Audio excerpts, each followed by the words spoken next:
Imagine waking up one morning to the shocking news of a rapidly spreading virus turning people into flesh-eating zombies. It sounds like something straight out of a sci-fi movie, but in today's what-if scenario, we're treating it as a real event, like we're scripting a blockbuster film. Welcome to the channel, everyone. If you enjoy this kind of content, smash that like button. It tells the algorithm you want more. Don't forget to subscribe so you don't miss what's coming next. Drop your wildest what-if ideas in the comments below. If you have a crazy scenario you want us to break down and turn into a video, just let me know. In today's video, we'll stay calm and explore how we might react to a global zombie outbreak. We'll jump between different possibilities. Maybe the fast, feral zombies from World War Z, or the slow, shuffling ones from The Walking Dead. We'll cover survival strategies, how humans might behave, and even throw in a crazy twist at the end. First, remember experts agree that planning for a crisis is never a bad idea. Studies show these zombie stories actually help people think more seriously about real-world survival and disaster preparedness. So, let's start at day one of the apocalypse. The headlines flash, outbreak. Suddenly, the unimaginable becomes reality. In a real emergency like this, chaos would erupt instantly. People would panic, rushing to grocery stores and gas stations, hoarding supplies and scrambling for medical necessities. Experts recommend keeping at least a 2-week supply of essentials, food, water, and medicine, ready at all times. When it comes to water, the general rule is 1 gallon per person per day. Think of it like preparing for a major hurricane or pandemic, but now it's citywide and escalating fast. In those first critical hours, governments would likely declare martial law or set up quarantine zones to try and contain the situation. Researchers warn that in a zombie outbreak, time is the most critical factor. Without a swift and aggressive response, the risk of total societal collapse becomes extremely high. One study even showed that a zombie virus could wipe us out unless containment efforts start immediately and decisively. No pressure, right? While governments scramble to react, ordinary people like us would need to quickly improvise survival kits. Emergency planners suggest grab-and-go bug-out bags packed with essentials like a flashlight, knife, first aid kit, radio, batteries, water purifier, and if you have them, weapons and ammunition. A quick checklist should also include food, water, medications, warm clothing, and other basics. Since grocery stores will likely be emptied fast, you'll have to rely entirely on what you already have at home. That's why learning basic survival skills, like purifying water and providing first aid, becomes incredibly important. Ask yourself, do you know a simple way to purify water? Do you know how to handle the medical emergency with just a basic kit? These are critical skills not only for zombie outbreaks, but for any disaster scenario. Before we go further, if you're enjoying these what-if videos, go ahead and drop a like, subscribe, and turn on notifications. Now, the big question, what kind of zombies are we dealing with? Because that changes everything. There's a huge difference between fast, rabid hordes like in World War Z and the slow, stumbling types from The Walking Dead. Fast zombies are terrifying. They can sprint, leap, and overwhelm an area in massive swarms. Imagine an entire city block getting overrun in minutes. In that kind of outbreak, there's no chance of outrunning them.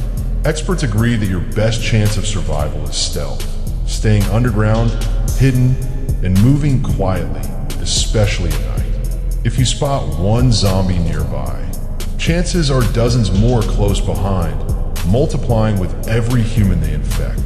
Fast zombies like those from World War Z require you to be almost invisible. If we're dealing with slow zombies, the kind that shuffle and lumber, they're easier to avoid. You don't need to outrun them. Just keep your distance, move smartly, and outthink them. Regardless of the type, your top priority should always be to stay calm and alert. Even pets could serve as early warning systems. Dogs, for example, can sense threats before humans do. But with fast zombies, a barking or panicked dog could attract a swarm, turning an early warning into a deadly beacon. Zombie infections usually spread through bites or contact with infected bodily fluids, much like a grotesque virus. While fictional stories mention viruses like the alpha virus, real-world comparisons include rabies or parasitic fungi that take control of their hosts. If you're bitten, it's usually game over very quickly. That's why people would rush to fortify shelters, build barricades, and seek secure locations like abandoned malls. Cities would likely fall rapidly under overwhelming undead swarms, pushing military forces to flood the streets in attempts to regain control. As mentioned earlier, the numbers are grim. A study modeling zombie outbreaks concluded that if the infection isn't crushed early, humanity could be wiped out within weeks. In response, we might see UN task forces rounding up survivors, closing borders, and bombing infected zones in desperation. It sounds insane, but this is exactly where planning matters. So what gear should you have? Start with preparing your bug-out bag. You need everything: flashlights, flares, sterile bandages. A can opener? Yes, you'll need one, and other basics. Don't overlook things like a bicycle, since pedal power could be one of the few reliable transportation forms left when fuel runs out. Fuel won't last in a zombie outbreak. It'll quickly become one of the most valuable and rare resources. Experts joke that after society collapses, finding good gasoline will be almost laughable since fuel remains usable for only a few months. That's why having a bike is smart. It doesn't need gas and still gives you mobility. Next, secure a base. Ideally, you want to be in a small town or rural area where there are fewer zombies and more natural resources like game for hunting, fresh water, and fishing spots. Going solo might seem tempting at first, but long-term survival heavily depends on community. Hollywood loves the lone wolf survivor, but in real disasters, people tend to band together in groups or neighborhoods. Experts believe having a common enemy, zombies, could help unite people instead of driving them apart. Being in a group lets you share skills. Someone might know first aid, another could be a mechanic, and pooling resources increases everyone's chances of survival. Speaking of survival, there are basic skills everyone should learn. You don't have to be a Navy SEAL, but you do need to know how to boil and purify water, start a campfire, and treat minor wounds. Modern society has forgotten many of these essential old-school skills. If something breaks or someone gets hurt, you won't be able to rely on the internet or smartphones. Once the power goes out and networks collapse, there'll be no ChatGPT or Google to look up how to properly clean a wound or make safe drinking water. So it's worth preparing now. Maybe take a basic first aid course while you still can. As one survival specialist said, even if Daryl from TV gets hit with an arrow, someone needs to know how to patch him up. In a world without emergency rooms, nurses, or ambulances, getting proper medical care becomes a serious challenge. You'll have to handle injuries yourself and do it right. That's why having firearms or defensive tools becomes essential. In some countries, access to guns might be easy, case closed like in The Walking Dead. But in others, people would have to improvise with whatever they could find.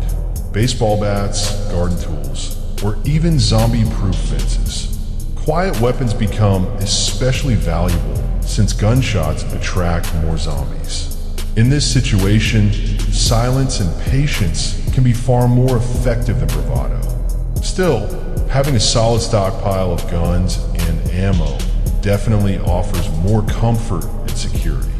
As weeks go by, governments and militaries will be in full crisis mode. Planes grounded, cities locked down, communications failing. With widespread power outages, survivors might rely on candlelight just to get through the night. Remember, studies show the only real way to eliminate a zombie outbreak in simulations is by using every weapon and resource available consistently and without hesitation. This means strategic nukes might be used while scientists race in underground labs to develop a cure or at least a working vaccine. Even in the middle of chaos, human nature shows surprising duality. History shows people still try to help one another through their jobs or neighborhoods. In the face of fear, kindness often finds a way. One crisis specialist noted many people would rather suffer quietly than harm the innocent. That gives hope for new communities forming, groups banding together like an army of the living. Safe zones might emerge on farms, remote islands, or other places zombies can't easily reach. Trade posts could form where bartering replaces currency. Sunflower seeds for batteries, for example. But not everyone will be friendly. As always, there will be dangerous, selfish, and cruel people. So, while some try to rebuild and survive together, it won't be all unity and hope. Threats will come from both the undead and the living. Now imagine we're 5 months into the outbreak. The attacks haven't stopped, but have been contained to specific areas. Then comes the turning point. Scientists announce a possible cure.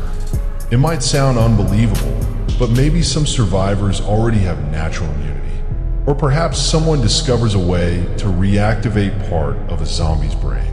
Think back to World War Z, where one man wasn't attacked.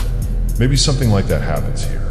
If a vaccine were developed, it would trigger mass rallies, frantic searches, and desperate missions to secure it. Now here's a wild twist. What if the real shock isn't that a cure exists, but how it works? Imagine a tiny percentage of the population already carries the zombie virus, but never turned, making them humanity's last hope. Sure, it's a story we've seen in hundreds of movies, but you never really know. So, what if the zombies actually win? What would you do? In the beginning, fast and decisive action is crucial. Of course, your first instinct would be to protect the people you love, but you also need to think beyond that. Short to midterm planning is key. We've talked about chaos at the start, emergency preps, and differences between fast versus slow zombies. We all agree a World War Z-style outbreak spirals out of control instantly, while the Walking Dead version is more manageable. Still, the core survival strategy doesn't change. Stockpile water, learn first aid, and find your people. In the end, even though the zombie apocalypse is fiction, the skills and mindset needed to survive are very real. Civil defense experts and studies have shown that exploring these scenarios, using zombies as stand-ins, can actually improve real-world disaster preparedness. So staying informed, staying calm, and working together becomes the ultimate survival plan. But think about it. How would you survive? Would you hold up at a shopping mall, barricade the entrances, and take to the roof with a sniper rifle? Let me know your plan in the comments.